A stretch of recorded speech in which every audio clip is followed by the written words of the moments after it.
संच या लेसन मध्ये आपण आतापर्यंत संचाचे प्रकार टाइप्स ऑफ सेट्स बघितले, ज्यामध्ये एक घटक संच त्यालाच म्हणतो आपण सिंगल टोन सेट, रिक्त संच म्हणजेच नल सेट किंवा एम्प्टी सेट, आणि शांत संच म्हणजे फायनाइट सेट आणि अनंत संच. ह्यानंतर आपण एक छोटीशी संकल्पना पाहूया की समान संच किंवा इक्वल सेट्स म्हणजे काय. आता समान संच किंवा इक्वल यातून तुम्हाला लक्षात येईल की जेव्हा दोन सेट इक्वल असतील किंवा समान असतील तेव्हा त्याला आपण समान संच म्हणू. पण मग दोन सेट्स किंवा दोन संच हे कधी इक्वल असणार आहेत? जर ए आणि बी हे दोन सेट्स असतील आणि ए आणि बी या दोन्ही सेट मधले जर सर्व इलेमेंट्स, ए सेट मधले इलेमेंट्स आणि बी सेट मधले इलेमेंट्स म्हणजेच घटक जर सेम असतील, सारखे असतील, तर आपण त्या दोन संचांना समान संच असे म्हणतो. संच ए मधील प्रत्येक घटक हा संच बी मध्ये आणि संच बी मधील प्रत्येक घटक हा संच ए मध्ये असेल तेव्हा ते दोन्ही संच जे आहेत त्याला आपण समान संच म्हणतो, त्याला आपण म्हणतो equal set. If two sets are contains the same elements when A and B, suppose A and B these are two sets, and if they contains equal or exactly same elements then these two sets are said to be a equal set. For example पाहूया आपण, A हा एक set आहे की ज्यामध्ये X हा A हा set असा आहे की ज्यामध्ये X हा कसा आहे, हे इंग्लिश वर्ड आहे बघा, LISTEN, लिसन हा जो इंग्लिश वर्ड आहे या शब्दातील अक्षरे किंवा अक्षर आहे. तर या शब्दातील इंग्लिश वर्ड आहे लिसन, या शब्दातील अक्षरांचा काय आहे तो संच आहे. आणि बी हा एक सेट आहे, संच आहे, ज्यामध्ये वाय हा असा आहे की वाय हे काय आहे, इंग्लिश वर्ड आहे SILENT, सायलेंट हा एक इंग्लिश वर्ड आहे. तर या इंग्लिश शब्दातील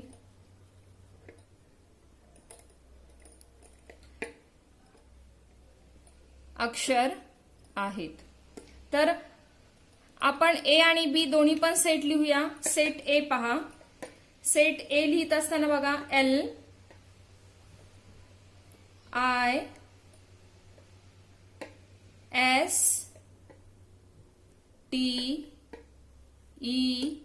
LISTEN, यामध्ये काय LISTEN एवढे लेटर्स आलेत. त्यानंतर आपण सेट बी लिहूया. सेट बी मध्ये बघा SILENT. दोन्ही जर सेट्स आपण बघितले तर दोन्ही सेट मधले घटक त्यामध्ये असणारे इलेमेंट्स कसे आहेत, सेम आहेत. S दोन्ही मध्ये आहे, LIEN आणि T. वर्ड जरी डिफरंट असेल तरी यामध्ये असणारे लेटर्स म्हणजेच काय, त्याचे घटक आहेत, त्याला म्हणतो आपण इलेमेंट्स. तर इलेमेंट्स सेम आहेत आणि म्हणून काय आहे, set A is equal to set B.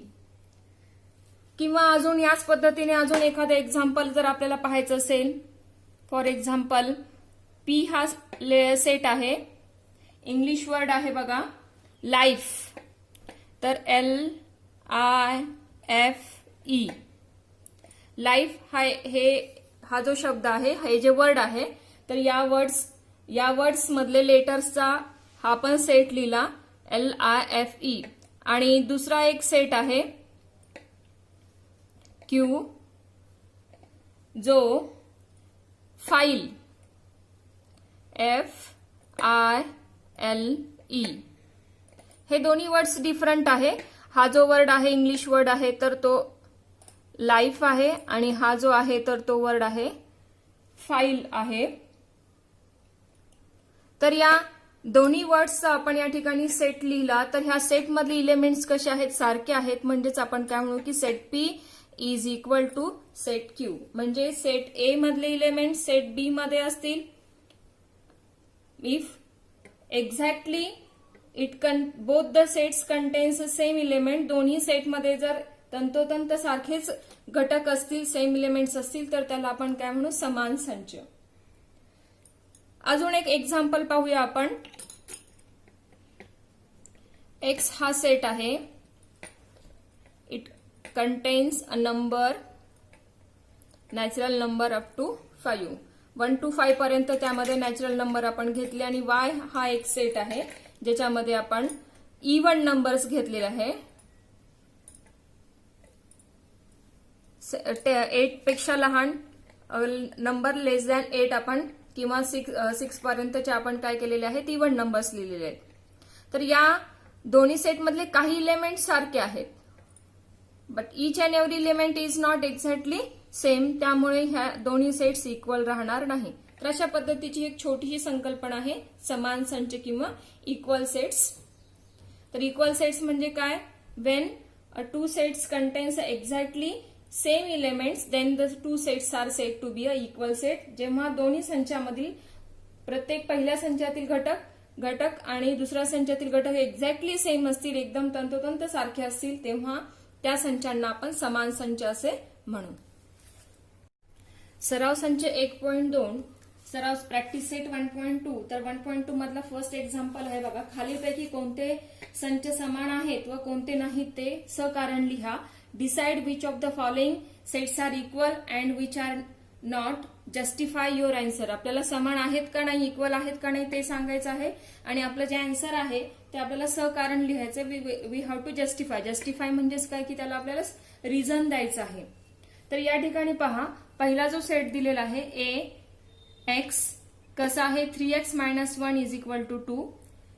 B X हा असा आहे की नैसर्गिक संख्या आहे पण एक्स मूळही नाही व संयुक्तही नाही. आणि सी हा सेट आहे एक्स हा असा आहे की एक्स कशातला घटक आहे, नैसर्गिक. एन कॅपिटल एन म्हणजेच काय, नैसर्गिक संख्या संचातील घटक असून एक्स इज लेस दॅन 2. तर एक्सची किंमत कशी आहे, 2 पेक्षा स्मॉल आहे. तर त्यानुसार आपण एक एक संच सुरुवातीला हे दिलेले जे संच आहेत, these sets are given in which form, कुठल्या पद्धतीमध्ये दिलेले आहे, गुणधर्म पद्धतीमध्ये दिलेले आहेत.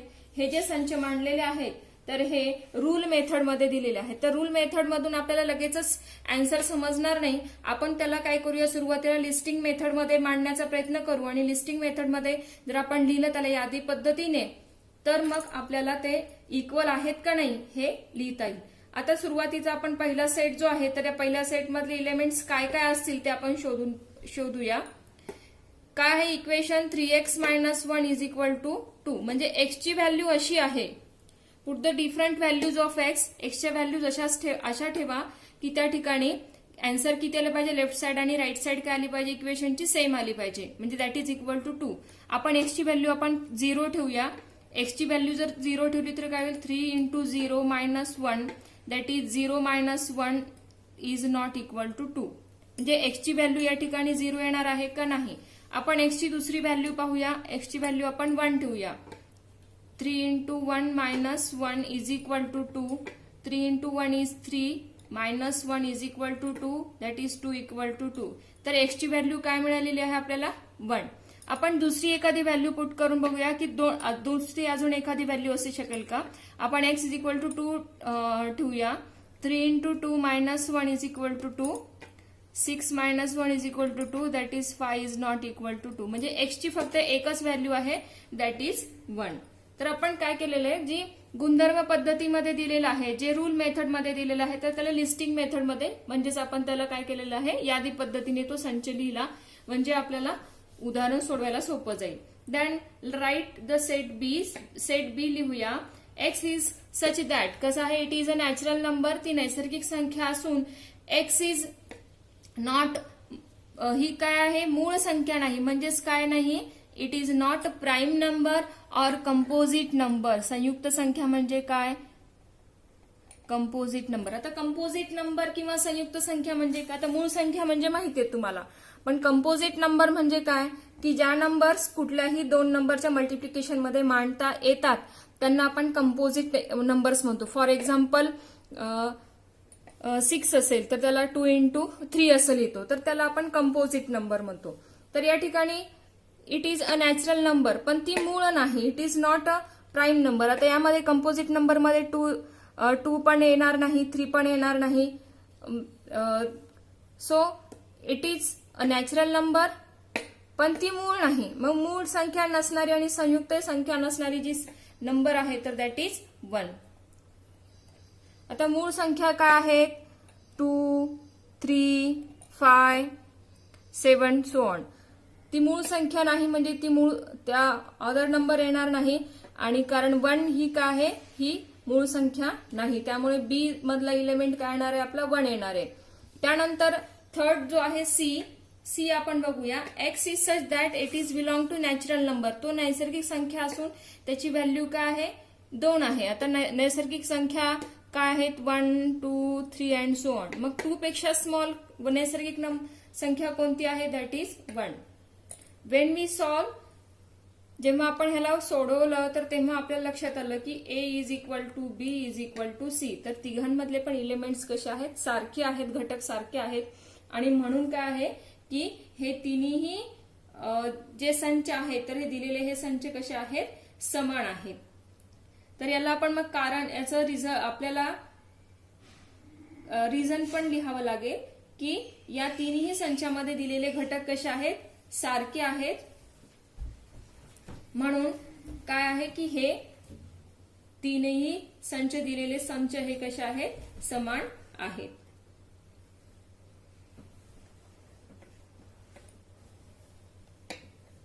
संच ए,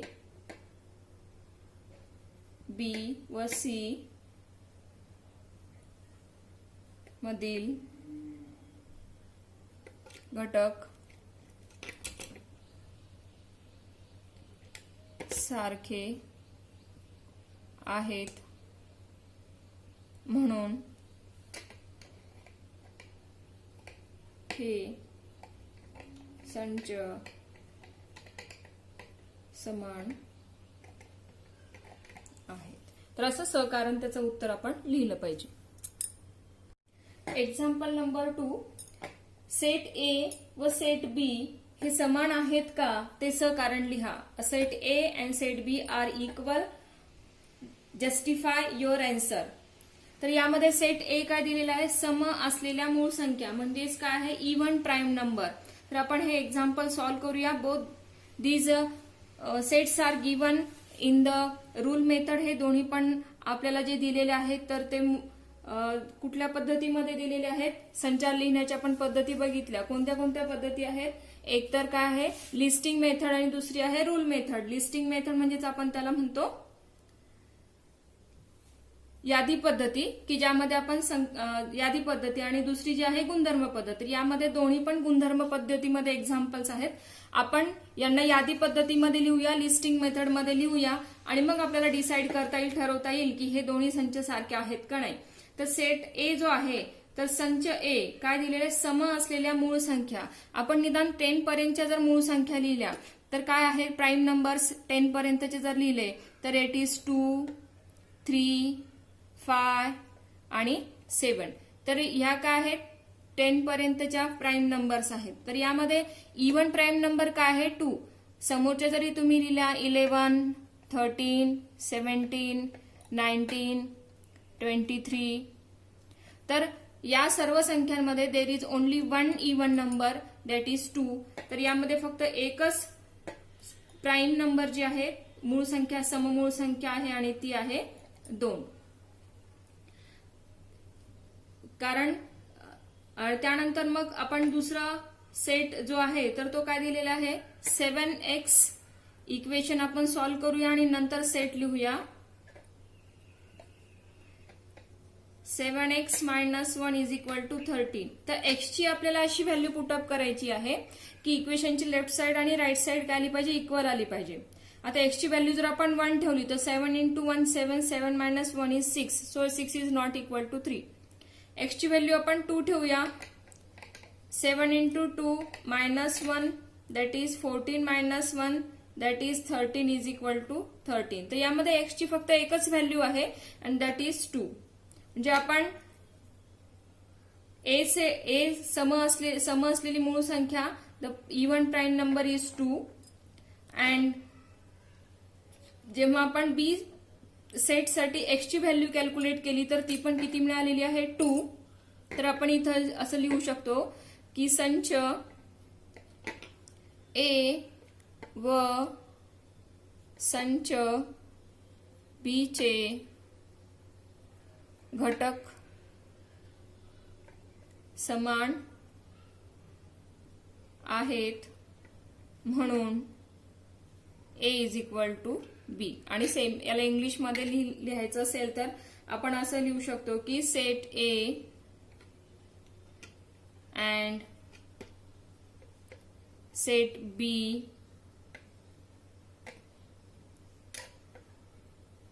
R equal sets because they contain the same elements. तर अशा पद्धतीने तुम्हाला आन्सर कंप्लीट सेंटेन्समध्ये लिहावं लागेल. तर एक्सरसाइज 1.2 मध्ये सराव संच 1.2 मध्ये फक्त 2च एक्झाम्पल आहे, एक्झाम्पल नंबर आणि एक्झाम्पल नंबर 2. बाकीचे एक्झाम्पल्स जे आहेत तर यावर्षी जे आहेत तर ते कमी करण्यात आलेले आहेत.